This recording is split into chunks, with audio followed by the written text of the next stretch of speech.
Welcome back to another rendition of our Week 16 podcast. It's your boy L. This is DJ. And boy, we got some hot takes for y'all today. Especially on your end. Hey, I said, I'm going to say it. So today, we're going to talk about DJ's sleeper pick and why I take the field against his sleeper pick. Why don't you tell the people why it's only my sleeper pick? I want you to start. I want you to run with why Jacksonville's going and why you're so high on Jacksonville taking it to the top.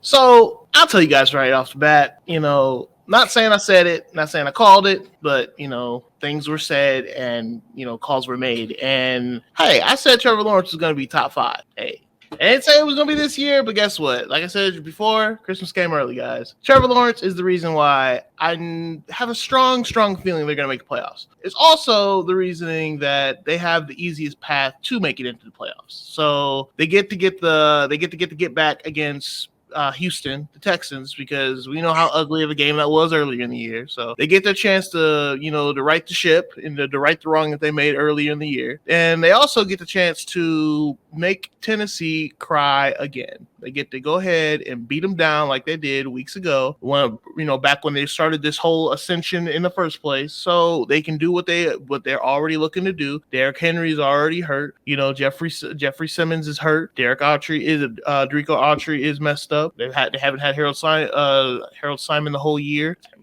Or Harold Landry the whole year. My bad. So it's looking more and more like they got Bud Dupree out. It's a lot of people out. Ryan Tannehill's out. Malik Willis isn't even starting anymore. Surprise. I talked about that earlier.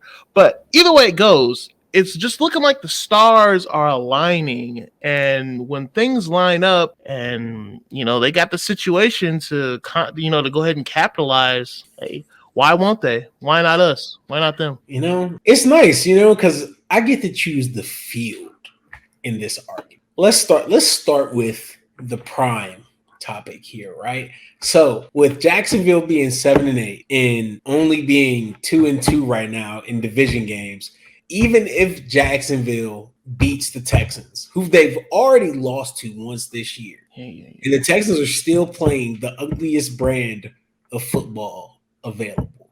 Let's say they beat the Texans. I still got Jacksonville losing to Tennessee. I don't know if anybody else watched the game this week, but I know you did. We watched the game together.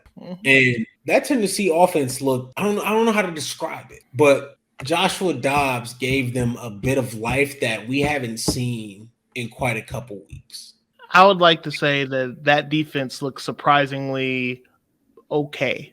That offense, it looks surprisingly average. But guess what? Guess what wasn't there? What's that? The king himself wasn't present. Okay. And that makes a world of difference. And I know you said, oh, he's hurt. I think, honestly, I'm going to tell you the truth. Do I think Derrick Henry was hurt? Yeah, I think Derrick Henry was hurt. But I think he could have played today. I think they sat him in preparation for healing for next week. You give him this week off, then he gets all of next week to get prepared for Sunday. And the same thing with all those defensive players. You got John Simon out, Jeffrey Simmons out, you got Denico Autry out, Harold Landry. You got all these guys out who probably weren't as hurt as advertised. And on top of that, you have a defensive group that has been playing ridiculous football. And let's not forget that this is the same defensive group over the last 3 seasons that have missed more games than any team in the NFL and still somehow find a way to not only make the playoffs, but in the year, top 5, top 7.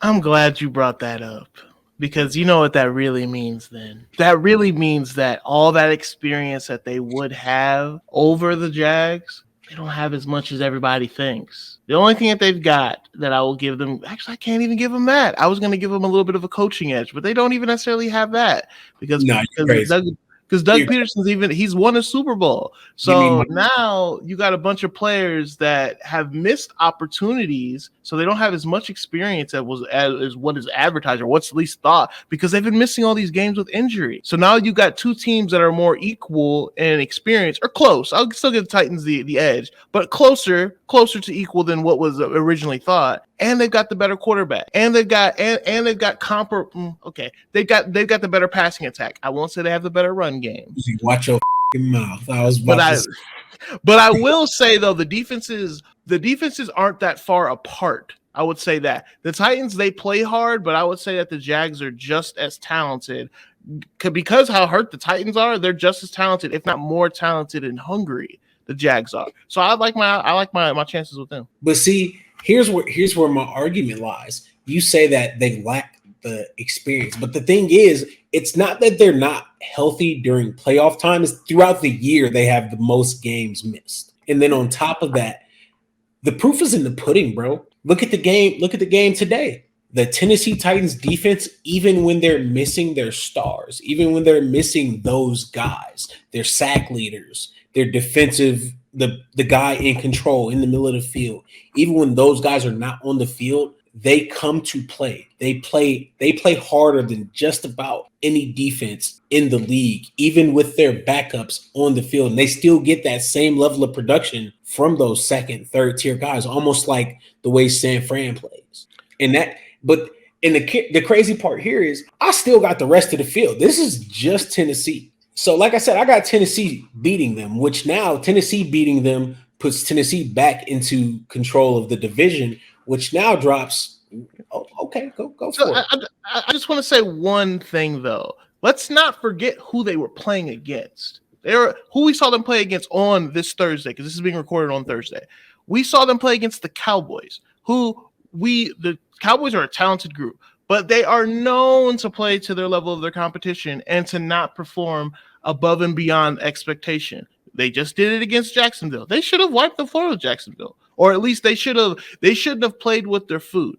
You play with your food, and guess what? Now you don't got no meal. So that's all I'm saying. Cowboys played with their food a little bit. Their talent ended up prevailing, but when it's all said and done, this Tennessee team isn't going to be able to play with their food because guess what? They the food. They don't got to play with their food. They're going to take the division. I'm not worried about it. But here's the thing. Once Tennessee takes the division, now you got to worry about Miami, New England, possibly Pittsburgh. And here's the thing about that, right? If Jacksonville loses to Tennessee, they drop beneath Miami. They go a game ahead of New England. But if they go 1-1 and New England wins out, guess what? Jacksonville drops below New England. All Miami has to do is win one game to keep Jacksonville at bay, even if Jacksonville goes 1-1. That's easy. That's easy.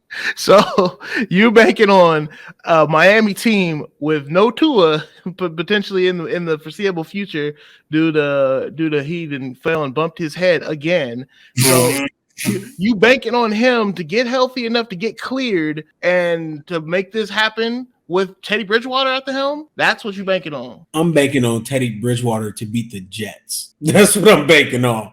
I'm banking on the easiest shit that he's ever had to do in his life as of right now. I'm banking on the talent, the overall talent of arguably one of the most talented teams in the league outplaying the Jets. All I know is this is a lot of scenarios that need to fall your way for my prediction to be wrong. I like myself in the catbird seat. I got a question. If I recall correctly, you were the same person that made an argument about Green Bay needing all the dominoes to fall their way. But now I'm astronomical for feeling the same way for Jacksonville to get knocked out. Once again, you're forgetting it is not beneath me to use a point used against me against you. It is not beneath me whatsoever. I am not. I don't have that. I don't have that kind of pride. I don't have that kind of that kind of cachet. I don't have that kind of anything to stand on. Legs. Who's standing on legs? I'm sitting in a chair, sir. It does not matter to me. I will say whatever to backpedal and get out of an argument. No. It ain't happening. But Jacksonville gonna make it. Just remember that. I won't argue the fact that you're the scum on the bottom of my shoe. I get that. You can have that. I appreciate you for enforcing that point. But it just seems crazy to me that all of these things are not just possible but probable. And with that, like I said, I get the field. You have to back just Jacksonville. And I'll eat the fact that my sleepers had some things happen that just didn't seem to work out. But you know what? In this discussion, I love my odds. I love my odds. I'll take my L and await my dub. You see my name, Hemi Hendrix. Because I've been him, still him, gonna be him when I wake up tomorrow. Because I've been right for most of the year, and so I wear my badge proudly. It's okay, the sun shines on the dog ass every once in a while. You get your moment. I'll give you that. Well, I'm just going to tell you, um, I'm DJ with Trevor Lawrence, a top 5 quarterback, on my shoulder. And, I'm going to enjoy, my victory when it comes my way this weekend, because Houston's going to drop the ball. Tennessee's going to drop the ball. It's been another episode of the Don't Take Us Seriously podcast. And you know what's happening. Trevor's top 3. I'm DJ. This is my It's your co-host. boy O, and we'll kick it with y'all next week.